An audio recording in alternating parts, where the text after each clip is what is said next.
Scholars, welcome. Today we're going to talk about the future of CMC. Now, talking about the future in a technology course is always problematic because the future for many of us kind of looks like the present. When we talk about the future, we often think about Star Trek or Star Wars or Doctor Who or some sort of future-looking technologies. And yet, for a lot of us, the future of technologies are our contemporary moments, the thing that we see around us. And for some of you, you'll look at some of the things we talk about here and say, well, look here, old timer, that's what I'm doing right now. So I need to contextualize a little bit when we talk about the future. Maybe the present for you, or may look a lot like the present. One reason for this is many college students are typically early adopters or innovators when we talk about new technologies. In other words, looking at Rogers' diffusion of innovations curve, you have time, you have some money, and so you're willing to try new technologies to see what works well. Unlike your parents, grandparents, bosses, coworkers, family, you tend to be much earlier players in this game. And so when we talk about the future here, some of the things we're looking at is not necessarily the thing you haven't seen yet, but rather the thing you've seen, played with, worked with, but at scale. And it's going to be at scale for two reasons. First of all, some of the things are going to become more commercially available. Some of the things that look a little clunky or kludgy now are going to be cheaper and widespread. And then because of that, they're going to become broadly adopted. And so the places you may be innovators or early adopters of, again, once the broader population gets it, and we see more people, if not all people, kind of adopt something, will make it easier to integrate those into society. And so when we say the future, I'm not necessarily trying to look ahead to the Jetsons or the year 3000, but rather just understand sort of what's just over the horizon of CMC. One of the places we're going to see the future be challenged is through the continued gaps in the digital divide. Digital divide, again, is the chasm between the haves and the have-nots of digital technology. Sometimes that's due to just access, who has a computer versus who doesn't. Sometimes it's due to self-efficacy, who's comfortable using the computer and who isn't. And sometimes it's willingness. Who will use a computer to do this? I still have problems opening QR code menus on my phone because I don't want to open unknown QR web links. It's a bad cybersecurity policy. But as more of our society is networked, as more of our society is engaging in CMC, those who, for whatever of those three levels of the digital divide, remain on the other side, it's going to cause them challenges interacting with and being part of our society. It's easy enough for me to say I don't want to use a QR code to scan a menu, but if that means that I can't order at that restaurant, that's going to limit where I can go. This is going to become more problematic as more municipalities are looking to have everything from online ticket payment for parking tickets and violations to go see our online resources for this as we're destaffing physical face-to-face offices.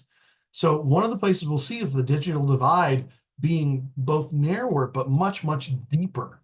In other words, there may be fewer people with without meaningful access, but those that do, for whatever reason, are going to have a much larger challenge interacting in our digital age.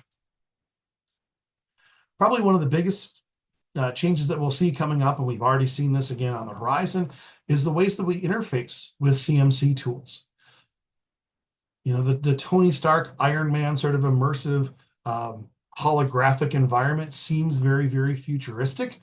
I don't know if we're going to get there anytime soon, but certainly what we already see is the way that wearables have made it that we can not only access CMC tools, but then track and get information about ourselves as we run with our smart watch, wearing our smart glasses, smart clothes, having text messages pop up as you're on a jog, or being able to look up information on smart glasses is going to change the way that we talk with each other and the way that we interface with our CMC tools. One of the bigger trends right now that we see is the increased push towards augmented reality. This is the combination of the physical world and the virtual world, often where we use our smart devices to overlay something virtual on top of something that's occurring offline. Smart devices, as much as they're sort of becoming ubiquitous, and again, I realize not everyone has one, but in our sort of social circles and socioeconomic status demographics, we tend to assume they're pretty ubiquitous. As everyone now has a smartphone on them, we can use this, whether it's to play Pokemon Go and look through our device and see, quote unquote, see a little digital monster that's standing on the quad in front of us, or using our phone to take a tour of an art museum or a city that we're in, to go on a walking's tour and look through your phone to see facts pop up, like pop-up video about the things you're looking at, or to see a trail laid out on the sidewalk in front of you, the dotted lines to follow for the walking tour, rather than actually having to chalk up the sidewalk. We're also going to see changes through AR with intrapersonal influence. How do you see yourself? Augmented realities have this possibility for us to see images overlaid on top of ourselves. This could be as simple as the touch-up feature on Zoom, where it'll help smooth out some wrinkles and fix some crow's feet, to TikTok's filters, where we actually superimpose, in this case, dog muzzle and ears over the user's face. How does this affect how you see yourself? If you are wearing a cap and a gown, like a graduation robe, do you envision yourself and see yourself as smarter? Go back to Proteus effect and identity shift effects. But the ability to literally see yourself differently may start changing the way that you view yourself and interact with the world. Likewise, we're going to see changes in interpersonal influence here as well. How do we interact with others? As the way that you're interacting with friends is going to have augmented reality in this. So as you're having a conversation with a friend and they bring up a question, no longer do you have to look at your phone.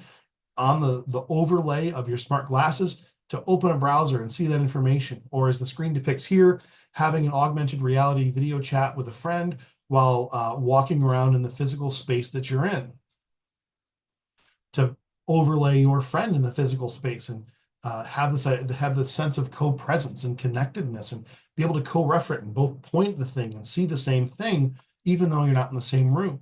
Will radically change the way we interact interpersonally and the way we collaborate.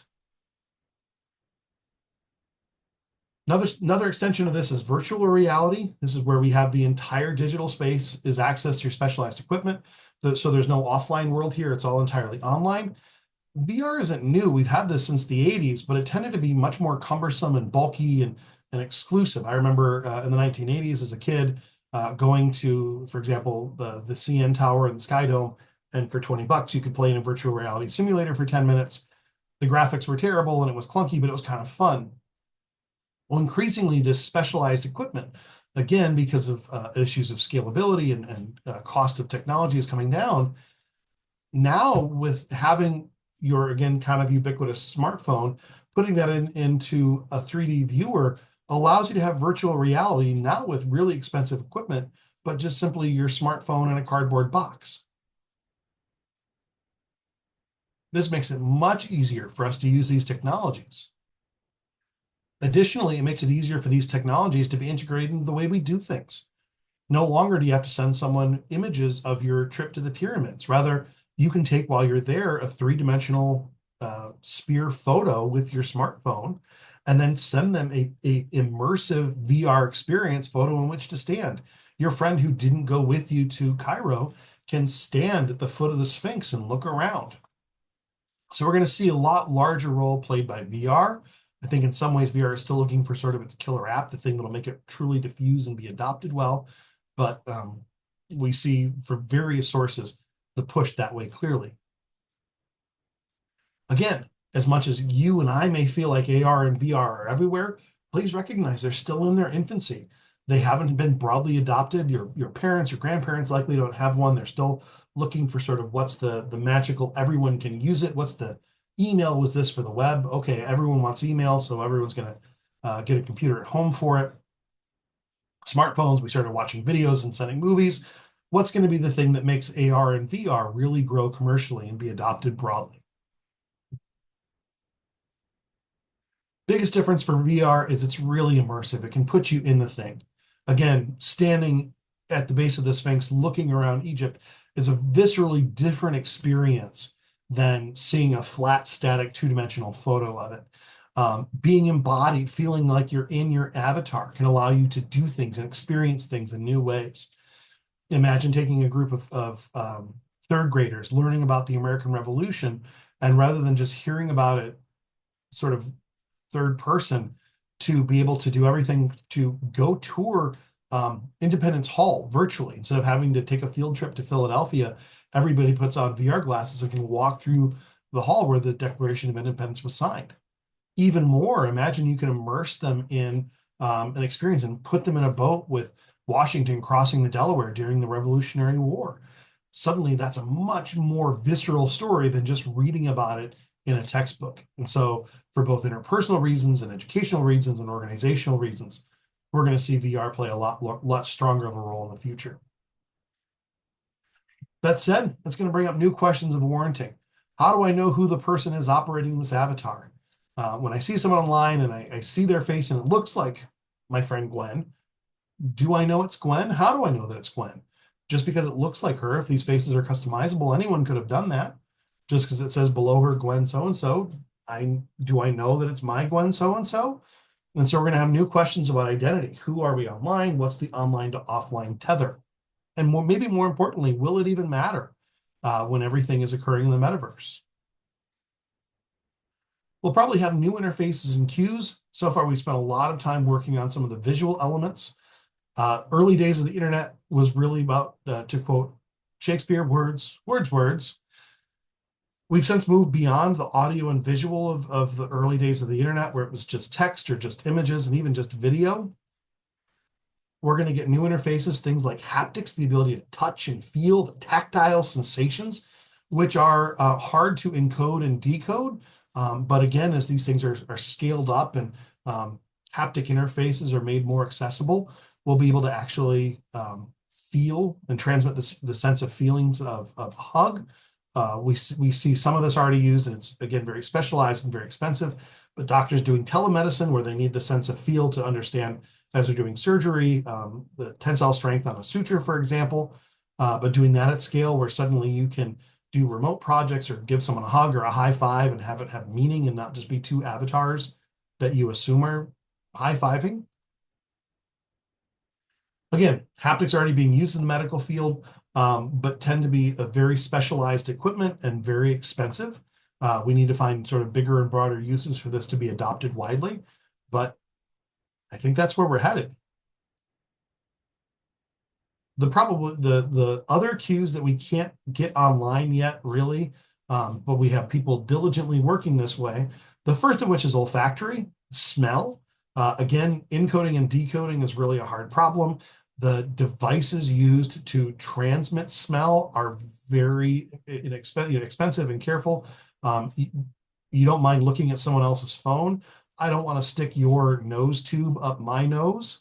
And so we've got to find some way to do that. But still, if you think about how much of knowledge of a place or someone is based on the smell. The smells like my grandmother's cookies. How do I transmit that? I can type it out. I can show you a picture of it, but nothing is quite the same as the smell of my grandmother's cookies. The other big challenge is taste, those gustatory cues. So even more challenging than smelling grandma's cookies, maybe tasting it.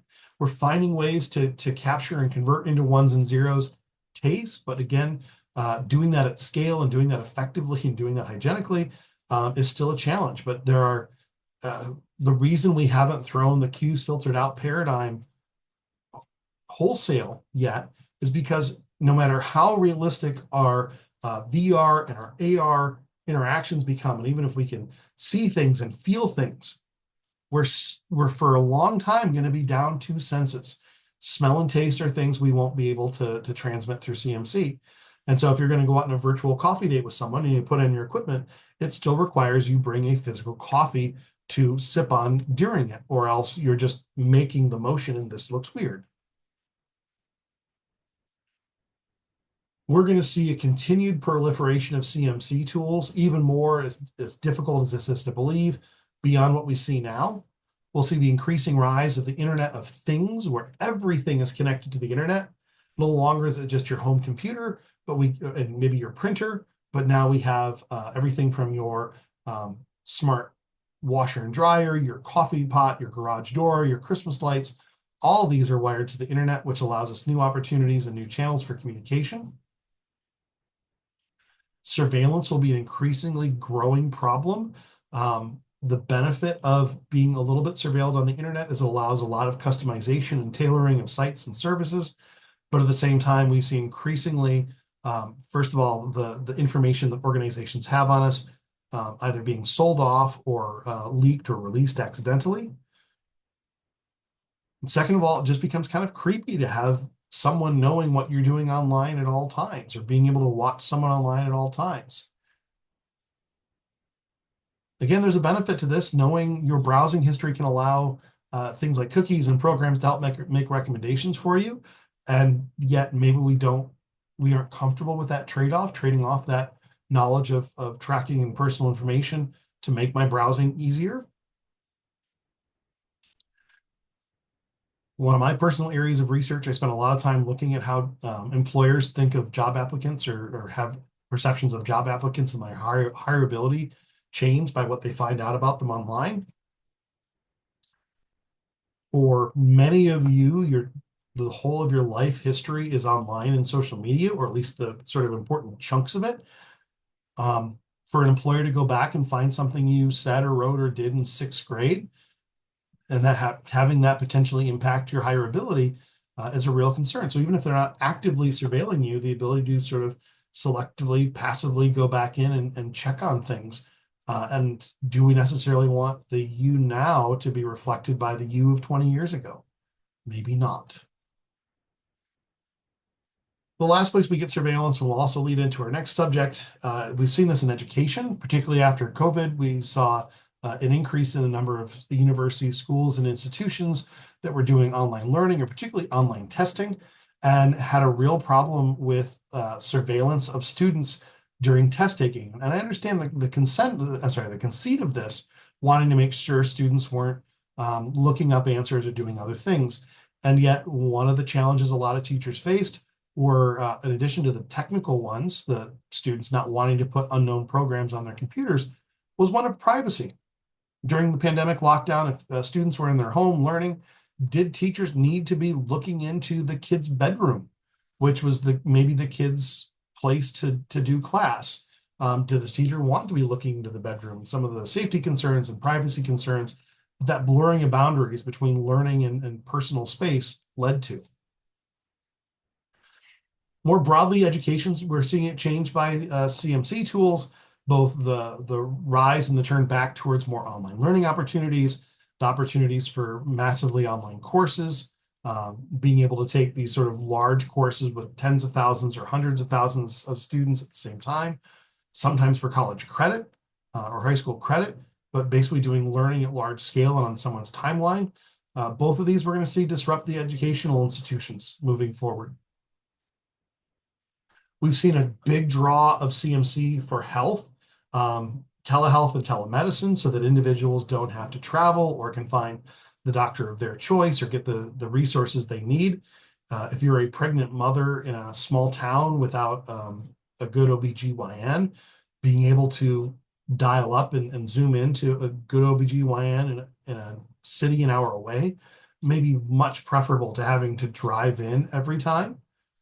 If you're in a rural area, underrepresented community, being able to find medical practitioners like you or specializing in your care and need may be important. For example, individuals of color oftentimes have problems getting diagnosed because, for example, a lot of medical journals and articles and books are written with Caucasian models in mind. And so diagnosing a skin lesion on a whiter skin tone can be challenging. And so a person of color seeing a person of color, the doctor of color may have a much better grasp and understanding of what manifestations or cues, for example, a lesion has on darker skin tones. And so being able to work with an individual more familiar with your demographics or your case, speaking a language that may not be accessible in whatever town you physically live in. All these are reasons we're going to see health radically changed by CMC tools in the coming years. Probably one of the biggest things that we're going to see at least talked about, whether or not will actually change things, is the idea of artificial intelligence.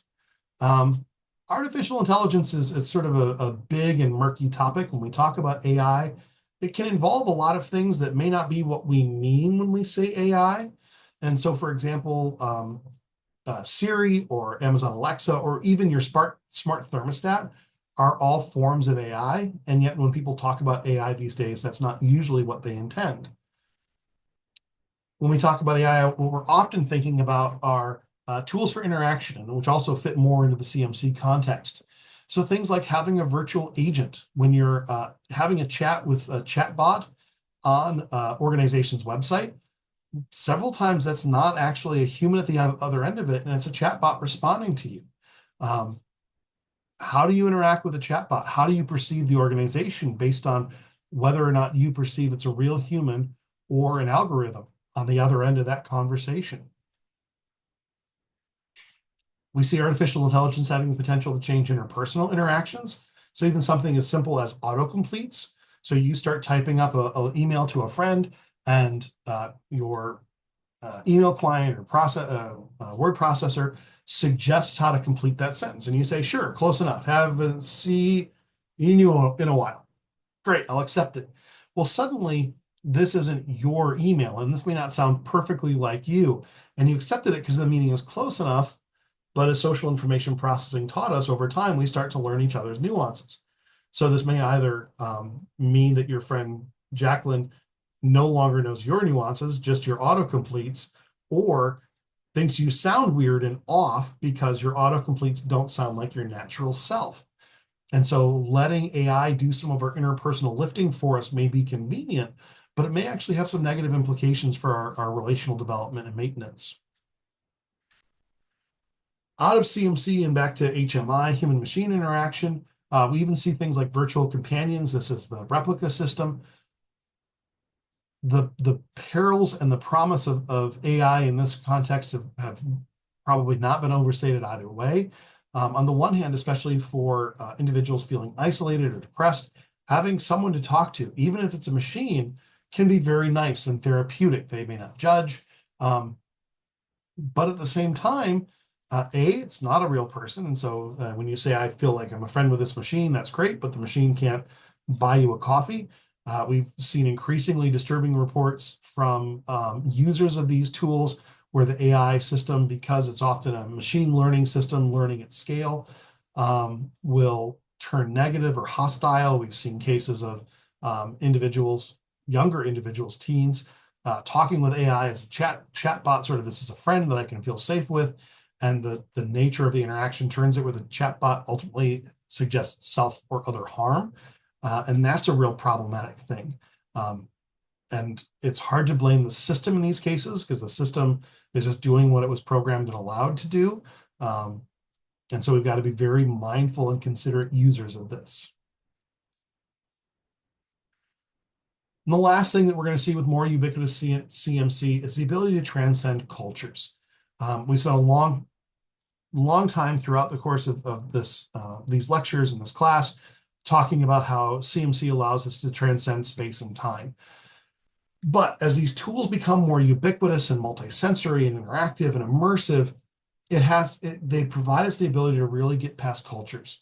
Now I can not only talk to a friend who is in Ghana, but I can quote unquote go to Ghana, put on virtual VR goggles, headphones, be in Ghana through the translation systems that we can build into it.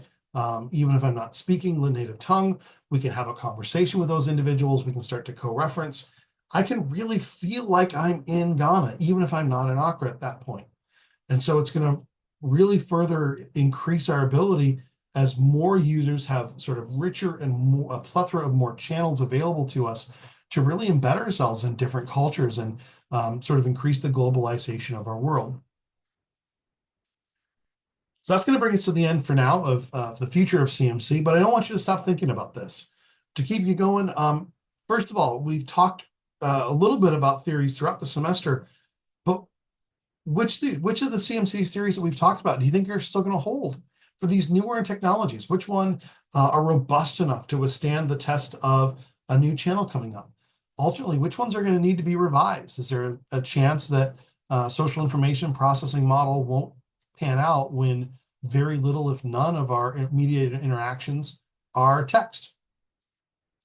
Second of all, how do our inputs and outputs, how do the ways that we access devices change the way we communicate? Are some of our newer technologies going to collapse face-to-face and CMC and just make them one and the same, where the only difference is I can't yet smell you or taste a cookie? Or will those all, or is there always going to be a qualitative and important divide between those? Lastly, think about how artificial intelligence is going to impact your interpersonal interactions. And when I ask this, it's not so much about the effect, but rather how. How is AI going to affect our interactions? How does it affect the nature of how you interact with a friend, a significant other, or your family? Scholars, that's it for chapter 13. Thank you for sticking with us so far. Keep on thinking about this.